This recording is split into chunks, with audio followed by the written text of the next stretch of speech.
Assalamualaikum warahmatullahi wabarakatuh. Kembali lagi di channel Mas Teguh Ireng sebagai pembelajaran online pada pagi hari ini.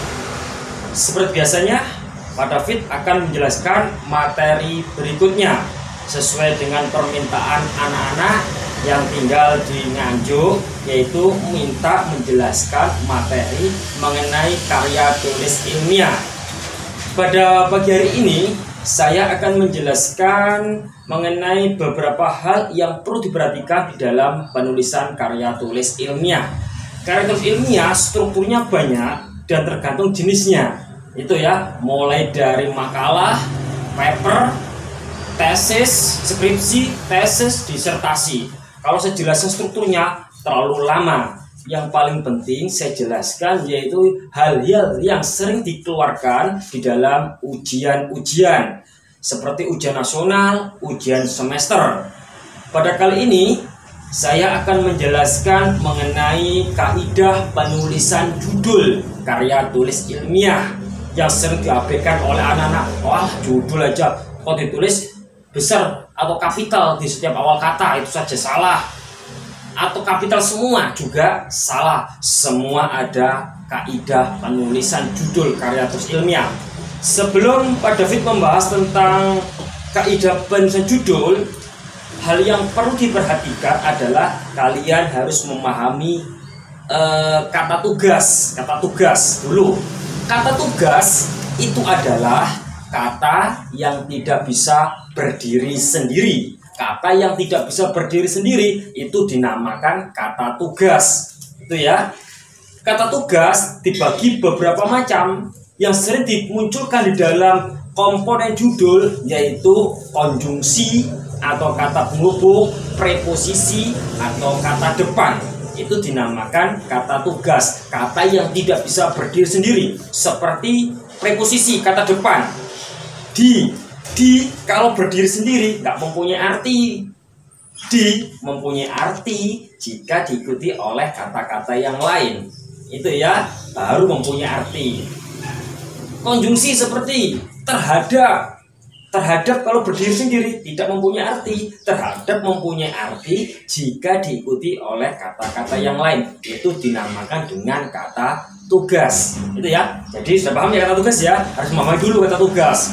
Kalau kata tugas sudah paham, baru kita menginjak ke kaidah penulisan judul karya tulis ilmiah. Yang pertama, judul harus diawali dengan huruf kapital. Sudah jelas, itu ya.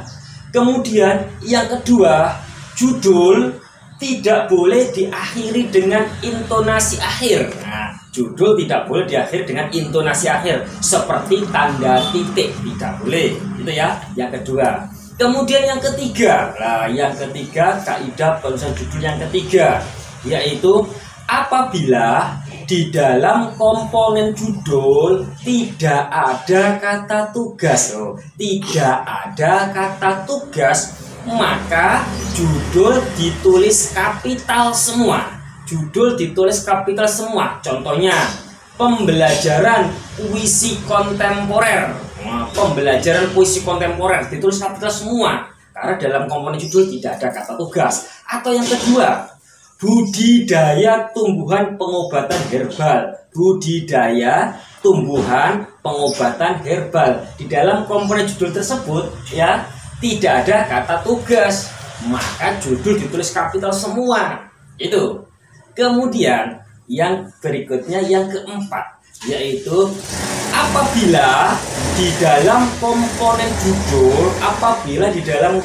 judul ada kata tugas atau terdapat kata tugas, maka judul ditulis kapital di setiap awal kata. Di setiap awal kata itu harus ditulis kapital, kecuali kata tugas tersebut itu ditulis kecil.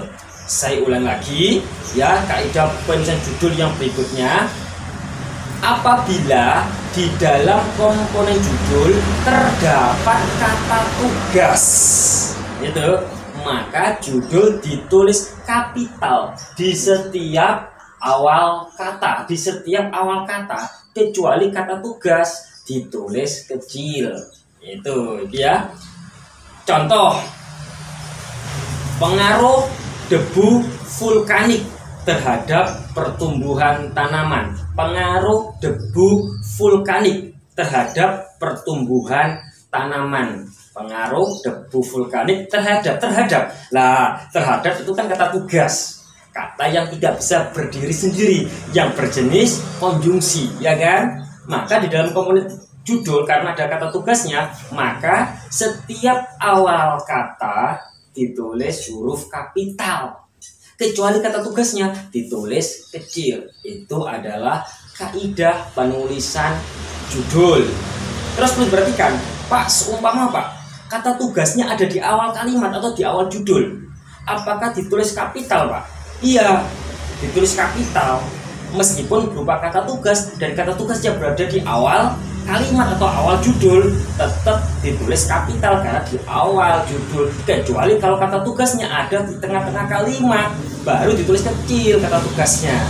Itu kaidah penulisan judul ya, udah paham ya kaidah penulisan judul. Kemudian yang sering Pak David temukan setelah penulisan judul, kemudian yang kedua penulisan latar belakang karya tulis ilmiah. Latar belakang karya tulis ilmiah. Saya sering membaca latar belakang karya tulis ilmiah, baik itu paper, makalah, atau yang sering saya perhatikan itu malah proposal, termasuk kan karya tulis ilmiah. Itu ya, di dalamnya itu malah menjelaskan, menjabarkan di dalamnya ada tujuan. Kami membuat ini, penulis membuat ini agar pembaca, wah itu sudah salah. Di dalam latar belakang itu sudah salah, kayak gitu ya. Latar belakang itu berisi alasan-alasan penulis memilih tema itu apa alasannya. Saya ulang lagi, latar belakang karya tulis ilmiah berisi alasan-alasan penulis memilih tema atau memilih judul. Itu alasan, dan alasan yang baik itu adalah alasan yang bisa menjawab pertanyaan mengapa. Alasan yang baik itu adalah alasan yang bisa menjawab pertanyaan mengapa. Itu ya. Nah itu isinya alasan. Jangan keliru, alasan dengan tujuan itu berbeda. Soalnya sering anak-anak itu keliru di situ. Contoh segini aja wis. Saya tanya kalian, mengapa kamu sekolah? Jawab kamu apa? Karena saya ingin pandai. Betul nggak kata gitu? Itu salah. Itu isinya tujuan. Saya kan tanya alasan. Mengapa kamu sekolah? Jawabannya karena saya bodoh, karena saya tidak bisa. Lah itu alasan. Tujuan kamu apa sekolah? Karena saya ingin pandai. Nyambung nggak antara latar belakang dengan tujuan? Nyambung kan? Kayak gitu. Latar belakangnya karena saya bodoh. Tujuannya apa? Karena saya ingin pandai. Loh, di dalam karya tulis ilmiah ada latar belakang, ada tujuan. Itu harus sinkron kayak gitu. Itu ya. Kalau tujuan di dalam penulisan karya tulis ilmiah itu ada dua, maka inti dari latar belakang juga harus ada dua. Kalau tujuannya ada tiga, maka latar belakang intinya juga harus ada tiga. Kayak gitu, harus nyambung. Inti latar belakang itu cukup satu. Inti gitu ya. Intinya baru dijabarkan. Kayak gitu. Contoh wis. Nah, seperti ini. Umpama judulnya pengaruh debu vulkanik terhadap pertumbuhan tanaman. Ini sering dikeluarkan dalam ujian-ujian nasional atau ujian semester. Judulnya umpama pengaruh debu vulkanik terhadap pertumbuhan tanaman. Latar belakang yang tepat itu adalah banyak masyarakat yang tidak mengetahui manfaat debu vulkanik. Berarti penulis bertujuan apa?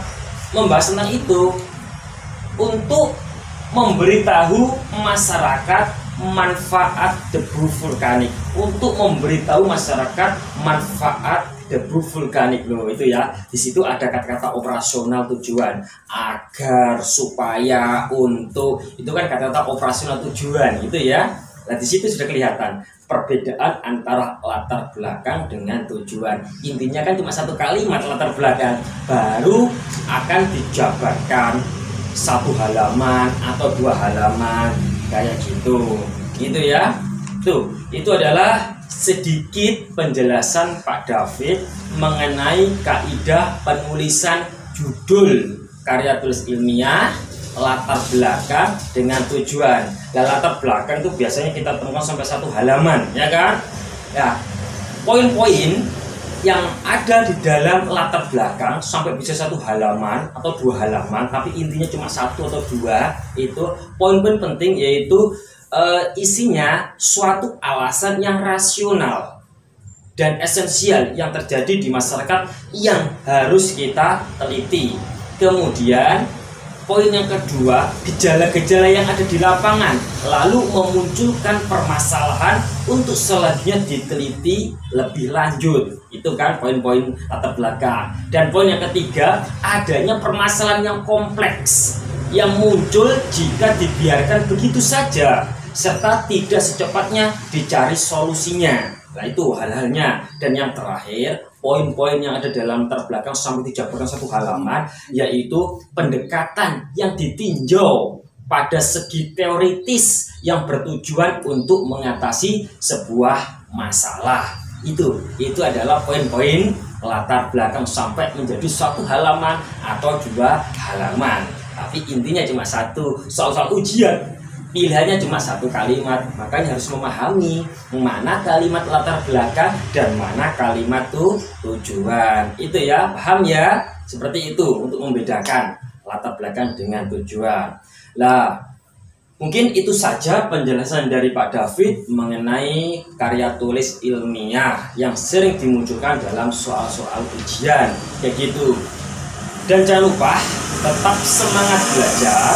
Pak David akan menampung apa keinginan kalian mengenai bahasa Indonesia, materi-materi bahasa Indonesia apa saja yang kalian kurang paham, bisa langsung komentar di YouTube Pak David. Itu ya, nanti akan saya jelaskan.